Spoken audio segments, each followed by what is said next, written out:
लखनपुर शहर के किनारे बसा एक छोटा सा मोहल्ला था, शांति नगर। वहीं रहता था राजू, 14 साल का लड़का। पतली सी काया, आंखों में सपने भरे, लेकिन चेहरे पर हमेशा चिंता की लकीरें। राजू के पापा रिक्शा चलाते थे, माँ घरों में बर्तन धोती थी। पैसे कम, जिम्मेदारियां ज्यादा।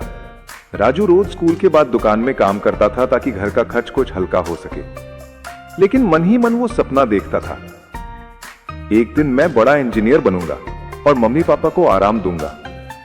मगर अक्सर मोहल्ले वाले उसका मजाक उड़ाते, अरे राजू, तेरे जैसे लोग इंजीनियर नहीं बनते, चाय बनाते हैं। हर बार राजू चुप हो जाता। धीरे धीरे वो मानने लगा कि शायद लोग सही कह रहे हैं। एक शाम दुकान में बैठे राजू ने आईने में खुद को देखा। उसके कपड़े पुराने थे, जूते फटे हुए। वो बुदबुदाया, शायद मैं वाकई कुछ नहीं कर पाऊंगा। तभी बाहर से आवाज आई, राजू बेटा, एक चाय देना। ये आवाज थी शर्मा अंकल की, जो पहले स्कूल में साइंस के टीचर थे, अब रिटायर हो चुके थे। राजू ने मुस्कुराते हुए चाय दी। शर्मा अंकल ने देखा कि राजू कुछ उदास है। उन्होंने पूछा, क्या हुआ बेटा, आज चेहरे पर वो चमक नहीं है? राजू बोला, कुछ नहीं अंकल, बस सोचा कि सपने गरीबों के नहीं होते। शर्मा अंकल हंसे।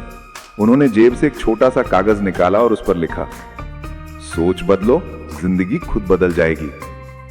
राजू ने पढ़ा लेकिन कुछ समझ नहीं आया।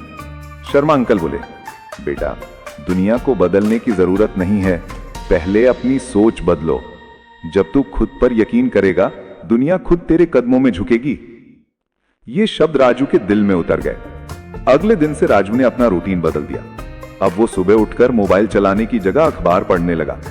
स्कूल के बाद दुकान पर काम करते हुए भी वो ग्राहक के बिल के हिसाब खुद करने की कोशिश करता। रात को मोबाइल के बजाय शर्मा अंकल से साइंस के बेसिक फॉर्मूले सीखने लगा। धीरे धीरे उसका आत्मविश्वास लौटने लगा। एक दिन स्कूल में विज्ञान प्रदर्शनी हुई। राजू ने घर में पड़े पुराने खिलौनों, मोटर और टूटी घड़ी के पार्ट से एक छोटा सोलर फैन बना लिया। सारे बच्चे हंस रहे थे, ये क्या खिलौना है? लेकिन जब टीचर्स ने उसका मॉडल देखा तो सब दंग रह गए। सूरज की रोशनी से चलने वाला छोटा सा पंखा पूरे स्कूल की शोभा बन गया। राजू ने पहली बार महसूस किया कि उसकी सोच ने ही उसका रास्ता बदल दिया। शर्मा अंकल ने राजू की हौसला अफजाई की। उन्होंने कहा, अब से हर दिन एक छोटा कदम आगे बढ़ा, हार नहीं माननी। राजू ने तय कर लिया, अब मैं बहाने नहीं, कोशिश करूंगा।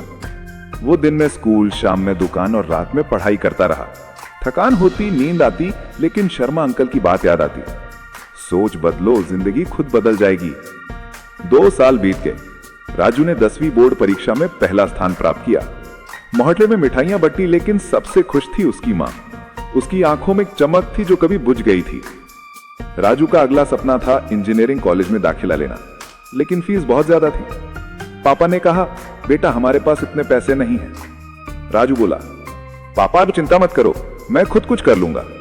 उसने साइकिल पर दूध बांटना शुरू किया, बच्चों को ट्यूशन पढ़ाना शुरू किया। हर दिन सुबह 5 बजे उठता और रात को 11 बजे सोता। कभी थक जाता तो खुद से कहता, सोच बदलो, जिंदगी खुद बदल जाएगी।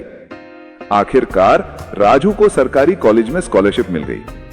पूरे मोहल्ले में चर्चा थी, वो चाय बेचने वाला लड़का अब इंजीनियर बनेगा। सालों बाद लखनपुर में एक नई टेक कंपनी खुली, आर टेक इनोवेशंस। उसके बाहर बड़ा बोर्ड लगा था, founder and CEO Raju Sharma. अब वही राजू जो कभी दूसरों की चाय बनाता था, सैकड़ों लोगों को रोजगार दे रहा था। शर्मा अंकल बूढ़े हो चुके थे, लेकिन जब उन्होंने अखबार में राजू की तस्वीर देखी तो मुस्कुरा दिए और बोले, मैंने कहा था ना बेटा, सोच बदलो, जिंदगी खुद बदल जाएगी।